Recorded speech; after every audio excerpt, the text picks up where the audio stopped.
What's up, my wizards? It's Dev from Mtg down there, in case you wanted to know how to spell it or something. We like it in Magic, you know that by now. And today, we've got some Ravnica Allegiance spoilers, finally. We'd already seen a grand total of 20 cards from this set, but it's been more than a week at this point since we've seen anything, and I know we've all been, really jonesing for some spoilers, and Wizards didn't disappoint. They gave us a bunch of new stuff to talk about today. We got to see all of the shock lands. We knew those were coming. All the guild gates, knew those were coming. All the lockets. So we got a bunch of stuff today. And there's also Absorb. We got that a few days ago on Christmas, actually. But I haven't covered it anywhere except Twitter. Absorb is back. Yay for control decks. It seems like in a set that has Azorius in it, it's definitely the best Azorius control card we've seen so far. But I don't think it breaks this format or anything. If you have the blue mana, I think you'd probably just rather play Sinister Sabotage over Absorb, but it all depends on how good aggro is, blah, blah. But there were 7 cards today that we haven't seen yet, aren't reprints, and didn't know were going to be in the set. So I think that's probably a better use of our time together, is to talk about all the brand new stuff. So let's get to it. Now, this first card today is the only card that requires a translation, so fair warning, rough translation. Here's Speaker's Pet. It's a green and a blue for a 2/2 mutant. Activated abilities of creatures you control cost up to 2 less to activate. This effect can't reduce the amount of mana and ability cost to activate to less than 1 mana.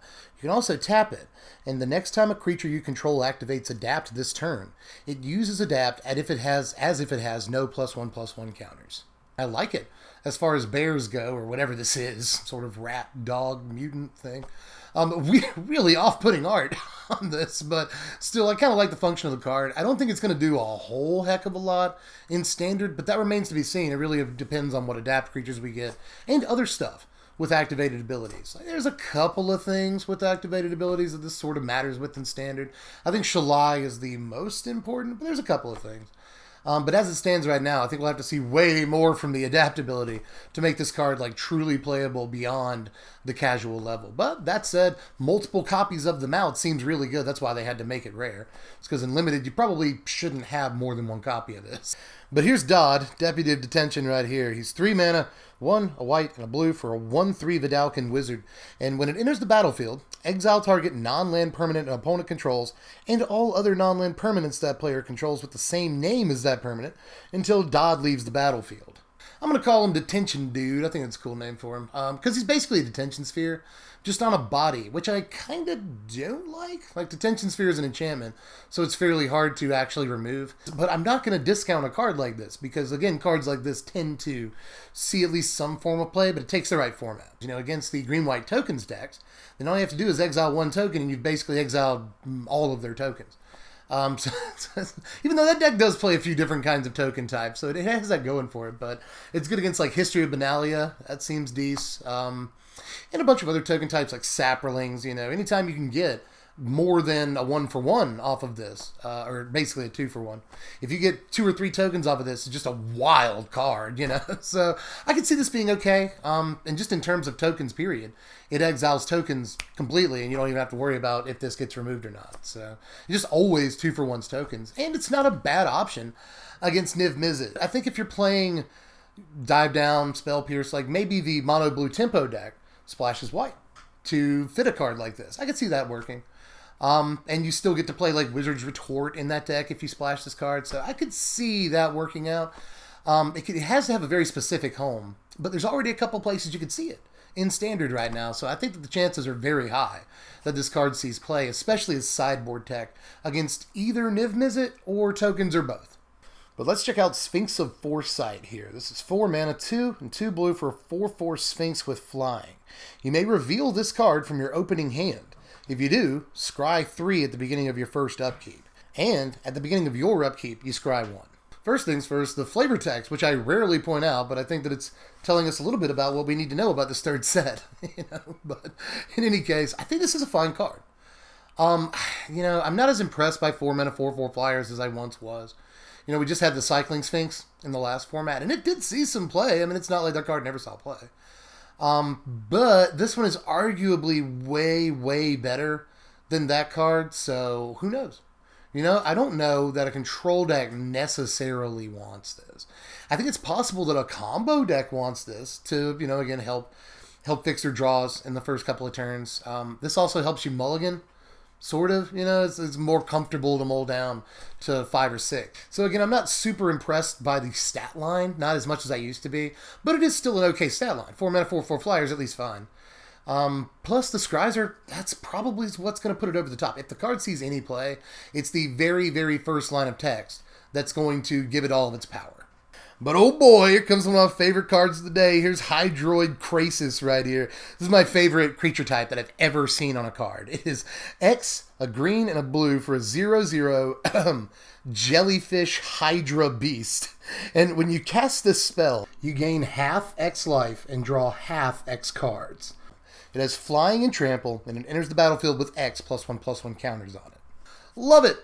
Love this card, not only because it's a Jellyfish Hydra, so freaking cool, but I actually think the card is very, very playable. It's probably, at time of recording, this is probably the most discussed card of the day. People have been going back and forth about it.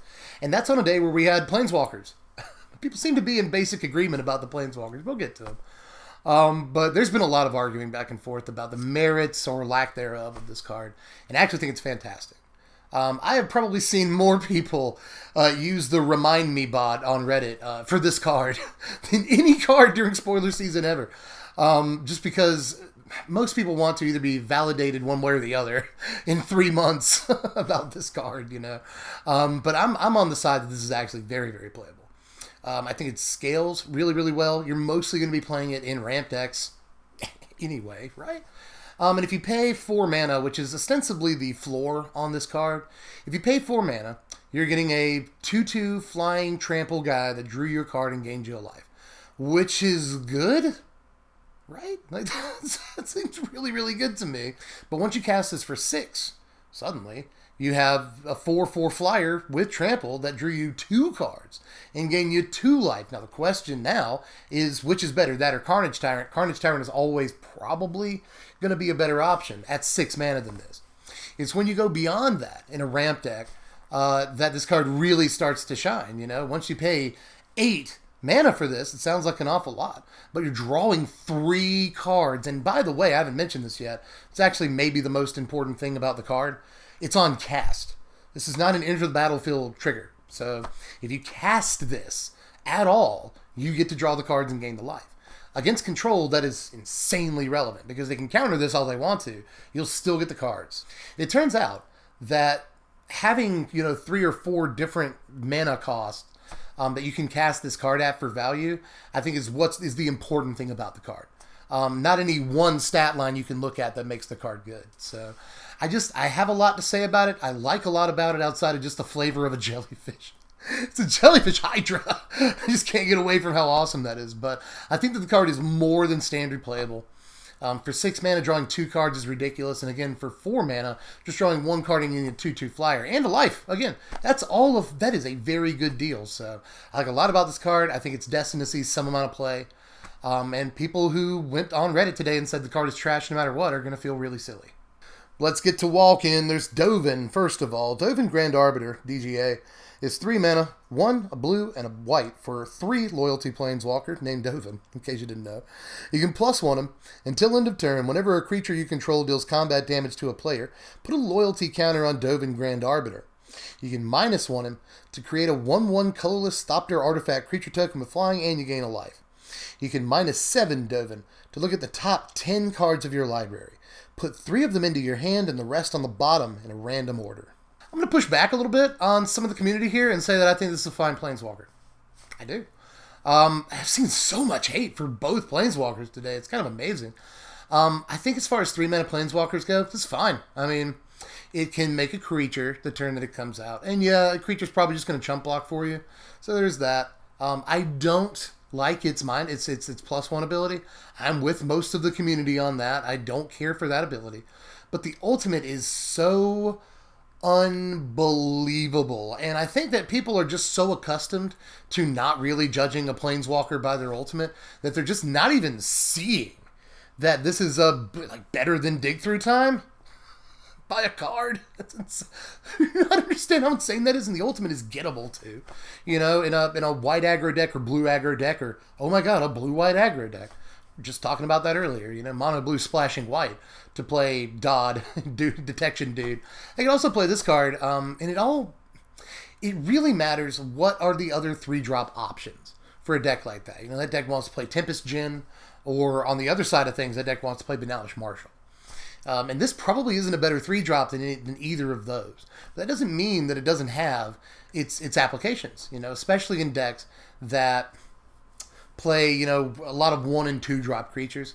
Note that it's just not like you get 1 extra loyalty a turn. It's like whenever a creature does combat damage. So if you get 2 guys through in a turn, you get 2 loyalty counters. So I could see a deck, especially a deck that plays like Mistcloaked Herald and a couple of other unblockable tricksy guys, you know, that gets this to a very high loyalty count.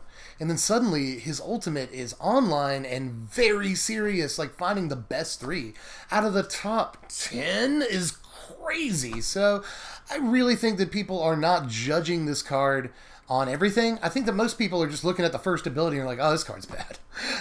I see that. I definitely see the argument for this card being trash. But I don't think that people... Let me put it this way one more time. I think people are accustomed to just discounting the ultimate on Planeswalkers.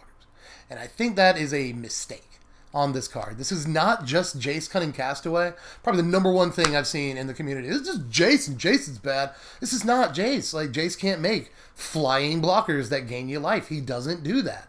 Jace can't draw the best 3 cards from the top 10 of your... He doesn't do that at all. So I just don't really know why people are conflating the two. They're both 3-mana walkers that have a sort of similar first ability, but not even really at all. So I don't know. I think it's much better than Cunning Castaway for what it's worth, and I think that's actually worth an awful lot. And I think people are, for just the last thing I want to say about this, I think people are discounting the idea that making a 1/1 flyer every turn is decent. It's not going to like swing the entire game for you. But if you make, you know, 3 1/1 flyers off of this before it's all said and done, then that will either have chump blocked and save time for you 3 times, or it's going to start hitting your opponent for 3 a turn in the air. Like, that's good on defense. It's at least passable on offense if it's your only offense. You know, control decks probably don't want to play this card, don't get me wrong. But in decks that are slow roll anyway, a Thopter every turn or 2 is actually kind of a big game if you've got the game locked down. Or in decks that like to take like extra turns and such, you know. People have already talked about the Jellyfish HYDRA in the Nexus of Fate deck. That seems really, really good, by the way. The Nexus of Fate deck routinely has like 16 mana at its disposal when it's getting rolling. So yeah, the Hydra looks really good in that, but I could also kind of see this in that deck as an alternate win condition. And it's not as bad as Tibble. So many people are like the meme today, the joke is that these are worse Planeswalkers than Tibble. Not even close, you know. I don't know that this is destined to see standard play, but I'll go on record as saying I think it has a better shot than a lot of people seem to think it has. But let's check out the other one. Here's Kaeya, Orzhov Usurper. It's 3 mana, 1, a white, and a black for a 3 loyalty Planeswalker, Kaeya. And you can +1 her to exile up to 2 target cards from a single graveyard. You gain 2 life if at least 1 creature card was exiled this way. You can -1 her to exile target non-land permanent with converted mana cost 1 or less. And you can -5 Kaeya to have Kaeya deal damage to target player equal to the number of cards that player owns in exile. And you gain that much life. Okay, so this one's bad. Right. This is probably sideboard tech. And you can't say sideboard tech is bad, so I kind of take that last thing back. I was just trying to make it funny. But this is probably actually valuable sideboard tech in this format for a number of reasons. Takes out decks that care about their graveyard. It has a decent plus ability against. You can just keep using over and over. And then eventually kill with due to her ultimate. But that aside, this is obviously not a very desirable removal ability on a Planeswalker. I guess it can take out tokens. That's probably good. And it can take out, 1-drops. I guess people play those. So it's not terrible. It definitely, the Planeswalker has its uses. In fact, it's multifaceted in the way that it can be used. But everything about it screams sideboard tech to me, and I honestly wish that I had more to say about it. But Lord, was I really wanting something better from my Orzhov Planeswalker. A lot of us were really excited about getting a black-white Planeswalker. Orzhov's my favorite guild. I've been pretty forthright about that in the past. I've probably said it a million times by now. I love Orzhov. And I was really psyched to get an Orzhov Planeswalker, and I think that they've disappointed quite a few of us with this Planeswalker today. But like I said, look at the bright side, try to be positive. This is a relevant Planeswalker in standard sideboards, and that's kind of good. But up next, let's look at Judith. Judith, the Scourge Diva. This is my favorite card of the day, if you can't tell. It too is 3 mana. 1, a black, and a red for a 2/2. Boo. Legendary. Boo. Human Shaman. I still like the card, though. Other creatures you control get +1/+0. Whenever a non-token, boo, whenever a non-token creature you control dies, Judith, the Scourge Diva, deals 1 damage to any target. I like it. I hate certain things about it. It is very removable. It is very legendary. It's so stupid.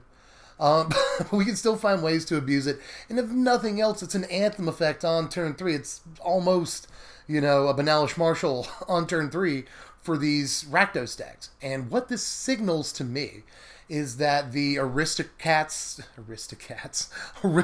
decks this time around are going to be a little bit more aggressive, you know, and I like that. I like that signal. I hope that I'm interpreting that correctly. You know, Aristocrats has always been a deck where the Aristocrats model, the Blood Artist or the Zulaport Cutthroat, is mostly there for reach, you know, but the aggro component hasn't been present enough to really deal enough damage to your opponent to close the game out with Zulaport Cutthroats and stuff. Or at least that's how it is some of the time when these Blood Artist Aristocrats decks are in Standard. But in this case, it appears as though, just if this card really is a signal, it appears as though they're telling us that, no, your Aristocrats deck is going to be aggressive on the front end and then get this kind of tangential reach, this tertiary reach on the back end with effects like this. So I really like that signal, again, if I'm interpreting correctly. But there's a new card. There's a new card. I refreshed Mythic Spoiler just to make sure before shutting the camera off, and it turns out that Mass Manipulation got spoiled. This is 4 blue and 2 X for a sorcery. Gain control of X target creatures and or planeswalkers. Well, this is a commander card, if I've ever seen one. Even if you do want to steal a Teferi, it costs 6 mana to do that. Actually, it's not so bad. They're probably just going to counter. They're probably just going to counter it. But I don't know. I like the card on a flavor level. I like the card from a commander standpoint because commander decks can make all of the mana. And this is a very, very interesting way to spend it. That said, if you want to gank 2 things, that is 8 mana. So I just 3 things is 10. You know, at that point, just play Omnipotence. I'm just not. I don't know, man. But again, looks like a commander card. And if you want to make a standard deck with Azor's Gateway or Primal Amulet and just cast this for all the mana, yeah, you probably do that. I mean, talk about your one-sided Wraths. You know, but it just costs all the mana, so I'm not sure it's going to see any standard play. That said, never say never. But I'm pretty sure that's it for now, at least. I just refreshed again. It looks like we're safe for the time being, but I'll be back tomorrow. There's going to be more spoilers. All the rest of the week except the weekend, so I think so. I'm pretty sure we're looking at Thursday and Friday, so I'll be back with you. But let me know how you felt about all these down there in the comments section. Let me know how you feel about my takes on them. And give us your takes. You know, I've seen a lot of hot, just boiling takes today on some of these cards. Especially the Planeswalkers. It just seems like there's a lot of fresh hate in the format for these guys, you know. And people especially don't like the Orzhov one. And again, I can see why. It feels like a waste of a Planeswalker slot.